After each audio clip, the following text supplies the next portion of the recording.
Olá, sejam todos muito bem-vindos aqui no nosso canal, que tem por objetivo contar histórias bíblicas em uma linguagem acessível a todos.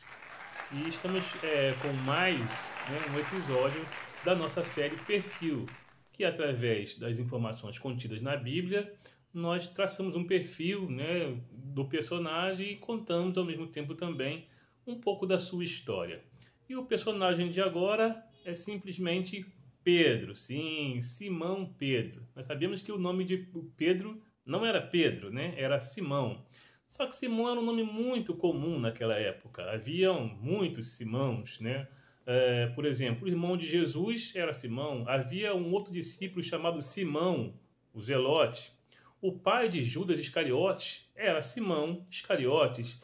Quem mais? Havia aquele fariseu que deu um banquete, né, cuja mulher pecadora lavou os pés de Jesus, né, e derramou perfume lá, e enxugou com os cabelos. Isso foi na casa de um fariseu chamado Simão. Havia também Simão o Cirineu, que carregou a cruz, Simão o mágico, enfim, um monte de Simãos na Bíblia. E Pedro era apenas mais um. Mas logo que conheceu Jesus, no primeiro contato, Jesus falou: o seu nome não será mais Simão, o seu nome será Pedro. E assim ficou Pedro. Sabemos também que Pedro era o nome grego de Pedro, né? A forma grega, a forma aramaica é Cefas.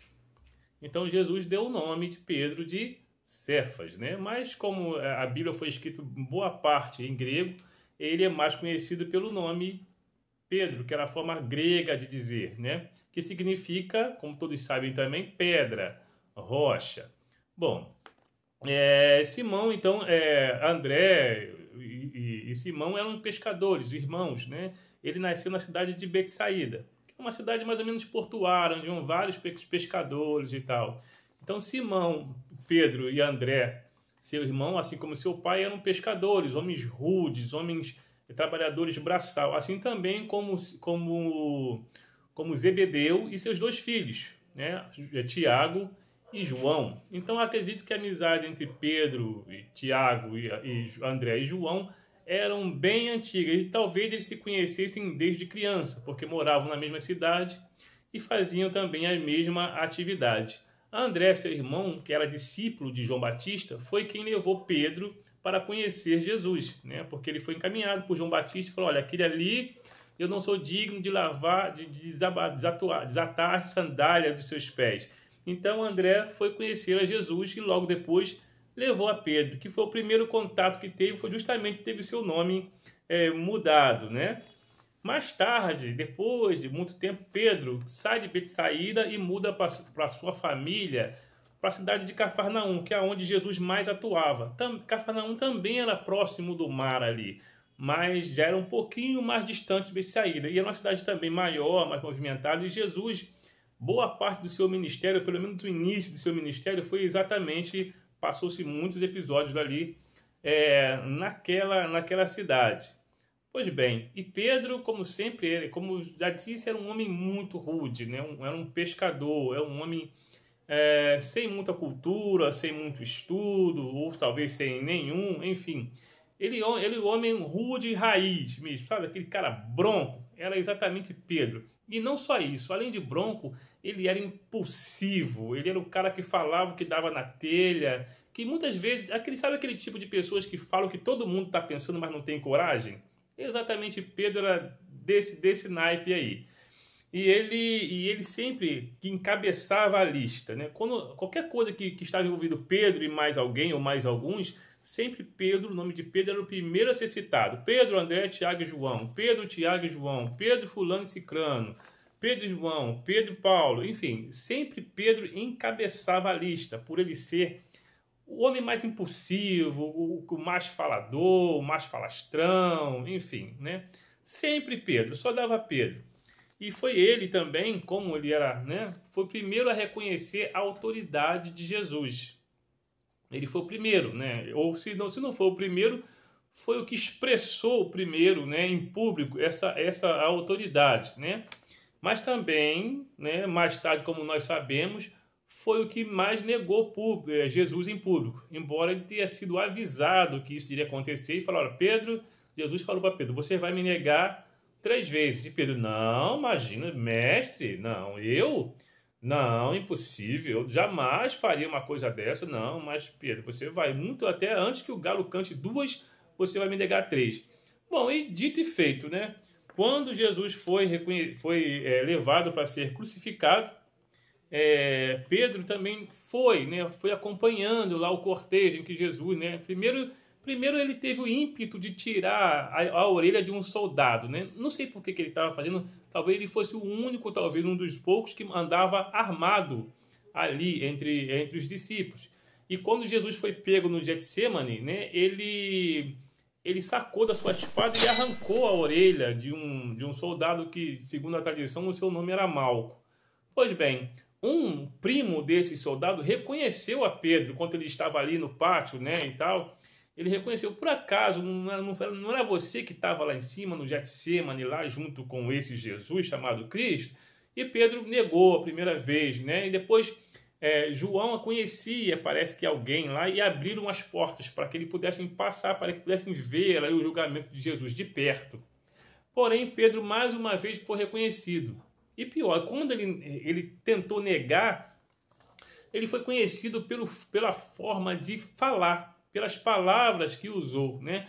Uma mulher ou alguém falou assim, olha, você fala igualzinho aquele homem, né? E é interessante o convívio, o contato, a convivência com Jesus foi tão estreita que Pedro passou a falar igual a Jesus. Pedro era um homem que ele não tinha meio termo. Ele se dedicava à causa que ele acreditava de corpo e alma. Ele não era meio dedicado ou mais ou menos dedicado. Ele era muito dedicado. Em tudo que ele acreditava, em tudo que ele cria, em tudo que ele se enganjava, ele mergulhava mesmo de cabeça. Então o contato com o mestre o fez falar exatamente igual ao mestre, muito semelhante a Jesus. E ele foi reconhecido por essas palavras, de forma que ele teve que blasfemar, né? Para que pudesse negar, dizer que não era ele. Não, eu não sou assim. Não, olha, eu falo palavrão, né? Eu não sou esse cara, eu não falo com essas palavras, né? Isso aí foi um deslize. Na verdade, eu falo palavrão à beça, eu sou desbocado. Foi exatamente o que aconteceu, né? Pedro teve que blasfemar para dizer que, para tentar convencer as pessoas de que ele não era discípulo, ele não andava com esse jeito. O fato dele ter falado parecido foi só uma mera coincidência, imagine. Isso está lá em Mateus, né? Mateus 26. Né? Então, enfim. Agora, por que Pedro foi lá? Né? Alguns, tirando João, os outros discípulos foram embora, simplesmente fugiram. Né? Mas Pedro não. Pedro foi lá. Ele queria, a sua impulsividade, o seu caráter, o impulsionou a ver aquela coisa de perto, a ver tudo de perto. Talvez, talvez pensando que se o mestre fizesse alguma coisa, se libertasse na hora, ele estaria lá, Pedro era um homem de ação. Ele estava sempre pronto para agir, pronto para fazer, pronto para falar, pronto para ir, né? Pedro era esse homem. Enfim, então, mas como não deu nada, apesar de ele ter sido reconhecido, ele conseguiu se esgueirar, né? E, enfim, apesar das acusações, ele negou tudo e ele se safou dessa. Mas depois disso ele chorou amargamente, né? Teve um arrependimento muito grande. Acredito que aí foi mais uma transformação naquele coração, porque a partir daí Pedro se tornou um líder da igreja. Inclusive foi ele lá no Pentecostes, né? Na descida do Espírito Santo, após a descida do Espírito Santo, que estavam reunidos os discípulos e algumas mulheres, Maria inclusive.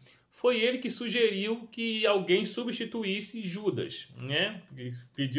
Sugeriu que fizessem sorteios para que escolhesse alguém que ficasse no lugar de Judas, que foi o traidor e, consequentemente, enforcou-se, né? Enfim, então foi ele que sugeriu isso e tornou-se, e logo após ele sair, naquele discurso em que batizou 5.000, depois 3.000, foram feitos por Pedro, iniciados até por Pedro, né? Ele converteu multidões e tal. Então Pedro, a partir do momento, ele assumiu a condição de líder da primeira igreja fundada, né? Do caminho. Enfim, na verdade, nesse tempo, eles não eram chamados cristãos ainda, né? Depois eles ficaram conhecidos como o caminho, né?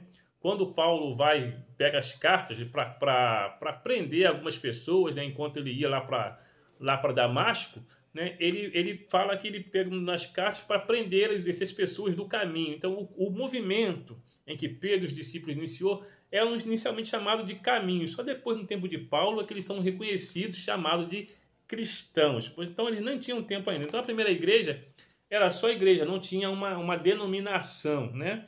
Mas Pedro, com certeza, era o líder. E em nome dessa igreja, em nome do Jesus, do Cristo que ele pregava, ele foi preso algumas vezes, com destaque de 2 vezes ele foi parar no Sinédrio. O que era o Sinédrio? Era o lugar onde havia onde ficavam os doutores da lei, né? Os homens, os magistrados, os fariseus, né? Os sacerdotes e tal. E Pedro discursou para esses homens doutos da lei, né? Desses homens sábios e letrados, como se fosse um deles, sendo ele, Pedro, pescador. Ele não fez nenhum cursinho, intensivão ou nenhum supletivo escolar nesses 3 anos e meio que ele andou com Jesus. Mas pelo Espírito Santo, ele falou de igual para aqueles homens, para aqueles doutores da lei, né? E na segunda vez, inclusive, ele foi salvo por Gamaliel, que era um dos mestres, inclusive foi mestre de Paulo, né? E aí, o Gamaliel foi o seguinte: olha só, se a coisa não for séria, né, não adianta. Vocês podem deixar eles em paz, que vai dar tudo certo.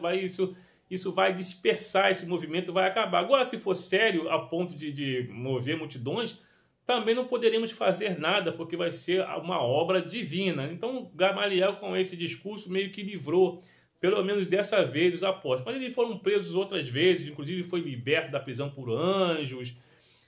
Enfim, Pedro tem história para contar. Pedro com as suas prisões, ele ressuscitou Dorcas, né? Ele foi capaz de ressuscitar uma pessoa.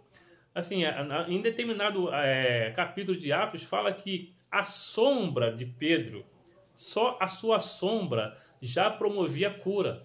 Tinha pessoas que ficavam à sombra esperando ele passar para pegar um pouco da sombra, que essa sombra promovia a cura. Tamanho a condição espiritual em que Pedro alcançou, tamanho o seu patamar espiritual. E ele já foi ao ponto de ressuscitar uma pessoa, né?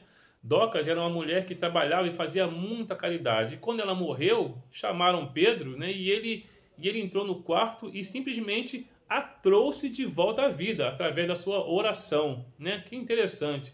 E quando ele falou, olha, levanta-te, na hora ela sentou na cama e ele a puxou pela mão e ela levantou e simplesmente ressuscitou essa mulher. Embora também ele era um pouco preconceituoso, né? Para que pudesse atender o chamado de alguns gentios, ele teve que sonhar 2 vezes em que Deus, né, tinha um lençol lá e ele tinha vários animais imundos e Deus manda ele comer, né? Então, através daqueles 2 sonhos, Deus fala que não faz acepção de pessoas. Mas Pedro ainda continua um pouco preconceituoso, né? Enfim, ele, de fato, ele é um dos homens cujo caráter é mais desmiuçado na Bíblia. Talvez nenhum outro personagem bíblico teve o seu caráter mais transparente, tanto suas falhas quanto os seus acertos, tanto os seus virtudes quanto os seus defeitos. Eu acho que nenhum outro personagem teve seu caráter mais destrinchado na Bíblia como foi de Pedro, né? Porque, enfim, eu acho que não houve homem mais transparente em toda a Bíblia. E, enfim, então ele era realmente um pouco preconceituoso, inclusive Paulo, depois, lá em Gálatas, né, no capítulo 2, versículo 9, chama a atenção dele. Olha, nós somos cristãos e nós não portamos como judeus, né? Nós não nos comportamos realmente como judeus. Como você quer que eles, os gentios, se comportem como judeus? Não tem como, né? Não tem como. Então Pedro naquela hora teve meio que vergonha de ser visto comendo com pecadores, né? Com gentios e tal. E Paulo chama a atenção para que ele pudesse aceitá-lo e que Jesus não fazia esse tipo de separação. Deus não fazia essa acepção. Enfim, então Paulo, né, que só o chamava de Cefas, né? Paulo não falava o nome grego em suas epístolas, era sempre Cefas, né? Cefas, né? Enfim, mas no final lá do curso, ele deixou a direção da igreja, né, com o Tiago. Eu não sei se eu citei aqui também, né, ele foi capaz de não só ressuscitar alguém, mas foi responsável pela morte também de alguém, né? Ele amaldiçoou Ananias e Safira, de forma que os dois morreram. Aquele episódio em que Ananias e Safira compram um campo, compram uma terra, vendem, na verdade, né? Vendem alguns dos seus bens, mas ao invés de doar todo o dinheiro que eles disseram que doou, na verdade eles esconderam e doaram apenas metade ou uma parte. E por ter mentido para os discípulos, né, Pedro os amaldiçoa e os dois morrem, né? Então ele chegou a ponto de ser capaz de, entre aspas, doar a vida e promover a morte, né? Olha só o tamanho e poder de que Pedro adquiriu. Mas depois de algum tempo, ele deixa a direção da igreja com Tiago, né? E meio que desaparece, ele meio que sai de cena, né? Embora ele escreveu ainda mais 2 epístolas e tal, mas Pedro, na metade do livro de Atos, na metade não, um pouco antes, ele simplesmente sai de cena, né? E a tradição diz que ele foi morto em Roma, foi crucificado em Roma, né? Mas ele alegou que não seria digno de ser morto como um mestre, e ele foi morto de cabeça para baixo, foi crucificado de cabeça para baixo, né? O Vaticano se encontra supostamente no lugar onde Pedro foi enterrado, né? Pedro realmente morreu em Roma. E segundo a tradição, né, ele foi morto, ele foi enterrado exatamente onde se encontra atualmente o Vaticano, né? O prédio lá do Vaticano, onde lá o Papa, né? Porque a segunda tradição católica também dizem, né, que ele foi o primeiro Papa. Eu não sei que fundamento tem isso, mas exatamente é o que dizem. Então nós vemos aí que o homem mais transparente da Bíblia, né, sendo ele, mas também não quis visibilidade para si. Apesar de ser também o discípulo mais importante entre os 12, ele também não fez questão de nenhuma notoriedade. Apenas foi Pedro. Até a morte, Pedro manteve-se firme como uma rocha, né? Firme das suas convicções, certo daquilo que fazia, e firme como uma pedra.